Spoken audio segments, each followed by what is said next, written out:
రాజశేఖర రెడ్డి గారు ప్రేమించిన హృదయానికి, జగన్ బాబును మా కుటుంబాన్ని హక్కును చేర్చుకున్న ప్రతి హృదయానికి కూడా హృదయపూర్వకంగా నమస్కారాలు తెలుపుకుంటా ఉన్నా. ఇంకో 13 రోజుల్లో మనం ఓటు వేయాలి. మీరందరూ కూడా ఆలోచించుకోవాల్సిన అవసరం ఉంది.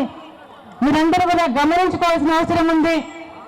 రాజశేఖర రెడ్డి గారి పాలనను గుర్తు చేసుకోవాల్సిన అవసరం ఉందని కూడా మిమ్మల్ని అందరూ కూడా విజ్ఞప్తి చేస్తా ఉన్నాం. ఈరోజు ఎక్కడ చూసినా అన్యాయం, అబద్ధం, మోసం అదే నడుస్తూ ఉంది. వేళ ధర్మానికి అధర్మానికి యుద్ధం నడుస్తూ ఉంది. న్యాయానికి అన్యాయానికి యుద్ధం నడుస్తూ ఉంది. వేళ అందరూ అభివృద్ధి కోసం వైఎస్ఆర్సీపీ కుటుంబాలు కూడా మీకు అందరికీ తెలుసు. నేను అడుగుతా ఉన్నాను ఈవేళ మీకు ఏదైనా నేను జవాబు చెప్పాలి అంటే మీకు మాత్రమే చెప్పాలి నేను జవాబు. రాజశేఖర రెడ్డి గారిని మరి 30 ఏళ్ళు ఆయన భుజస్కంధాల మీద మోసి మీరు ఆయన నాయకునిగా చేశారు. ఆయన నిలబెట్టుకున్నారు. ఆయన కూడా నిలబెట్టుకున్నారు. ఆయన సీఎం అయి మిమ్మల్ని ఆయన కడుపులో పెట్టుకుని మిమ్మల్ని అందరినీ కూడా కాపాడినారు. మీ సంక్షేమమే ఆయనకు లక్ష్యంగా ఉంది.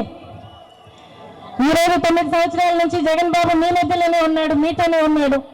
కాబట్టి నేను మీకు జవాబు చెప్పాలంటే కూడా, ఏదైనా చెప్పాలంటే మీకు నేను జవాబు చెప్పాలని కూడా మీకు మీ ముందుకు వచ్చి నిలబెట్టాను. నేను ఇవాళ నాకు నా కుటుంబానికి వచ్చిన కష్టం కంటే నష్టం కంటే ఈ రాష్ట్రానికి వచ్చిన నష్టమే ఇంకా ఎక్కువ అనిపిస్తుంది నాకు.